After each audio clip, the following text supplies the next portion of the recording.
Hi guys, welcome back to my YouTube channel. My name is Omonova and I'm so happy to have you guys here with me. Thank you so much for subscribing to my YouTube channel. Thank you for being on here with me. And if you're new here, you're welcome. And please do subscribe to my channel, like my videos, and leave your comments after watching. Thank you so much. I want to say a big thank you for the congratulatory messages on my last video. Thank you so much. And yeah, that's why I'm here again because I got some questions about how to go about the processing, how to be a children's nurse in the United Kingdom, and so I'll just be sharing how I went about the processing, and it's very similar to the adult processing as well. Like it's same thing. The only difference is you register. The only difference is you register as a children's nurse with NMC. That's basically the only difference, and there are a lot of information about how to be an adult nurse. And yeah, basically disclaimer before I start the video. So whatever I'm sharing is like from my personal experience and what I went through myself. So to begin with, um, to be a children's nurse in the United Kingdom, firstly, when you are registering with the NMC on the NMC portal, of course, you have to register as a children's nurse when you are clicking on the ones you want to pick. I think you can register as an adult, children, midwife, mental health, and I think learning disability as well. Afterwards, and then you'll do your verification. I don't know how it is in other countries, but for my own country, you do your verification with Nursing and Midwifery Council of Nigeria.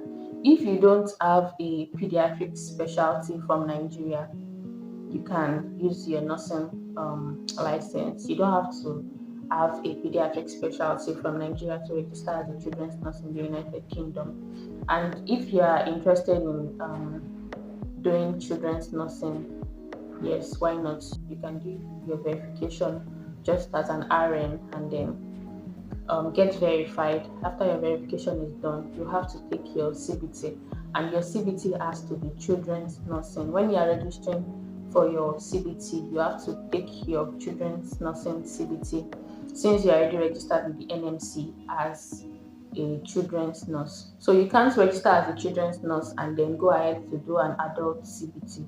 No, you have to keep following that process.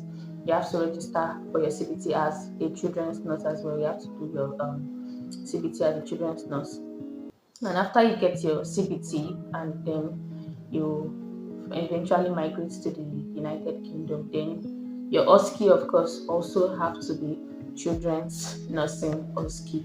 And OSCE is just objective structured clinical examination. It's done by international nurses working in the United Kingdom just to get registered as a nurse in the United Kingdom. So if you're taking your children, if you're taking your OSCE as a children's nurse, then you become a registered children's nurse in the UK.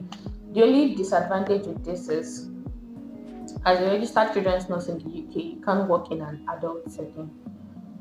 You can only work in pediatric setting. Yes, that's the only disadvantage. Well, for me, it's not a disadvantage because I don't like adult nursing. So if you are still interested in doing some adult nursing jobs, or you're still very like you are not particularly involved in maybe just children, you want to be involved in heavy aspect, you might want to reconsider. Maybe you should just go for adult nursing. So yeah, that's it. And for the OSCE, presently the OSCE is 10 stations, 4 API, then 4 skill stations, and then two other stations, which is professional values and evidence-based practice. So for the API, for children's nursing, it's not so similar with adult nursing. It's just like back in our own country. Of course, the vital observations for children is very different from adults, like I mean the values. So taking it is quite similar, like it's still the same process, but the values of course is different. And then for children, we don't use the news, we use the pills, which is the pediatric early warning score, unlike the adults that it is the national early warning score. So for pediatrics, we use pills. So we do our API, then 4 skill stations.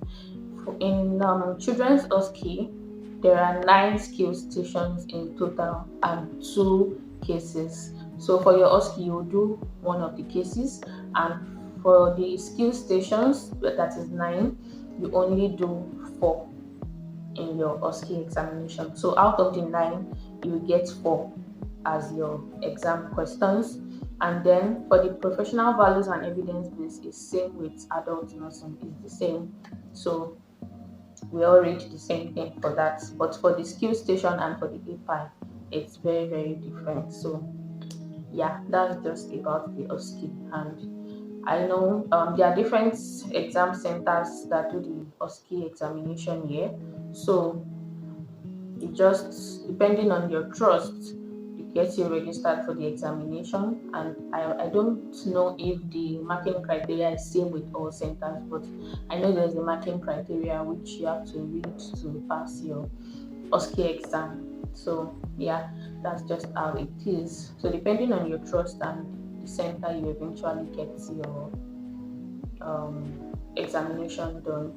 I think there should be a marking criteria for each center, or I don't know. I'm not quite sure if it's the same for all centers. So there's a marking criteria which you read for the children's OSCE, and yeah, by God's grace, you get your examination done once and for all, and that's just it. So for the OSCE examination, personally, my trust, we had a boot camp, that is the OSCE preparatory class, where we did our trainings and our practices, where we were taught what to do and things to expect during our OSCE. So we did that and we were trained for the examination. So basically, it's all the same process. Get your IELTS done, then register with the NMC as a children's nurse, get your CBT done as a children's nurse as well, get a job, move to the UK, then take your OSCE also as a children's nurse. And yeah, voila, you become a registered children's nurse in the United Kingdom. That's it. Thank you so much for watching my video, and I hope I'm able to answer your questions. And then please leave a comment on the video and like and share as well. Thank you.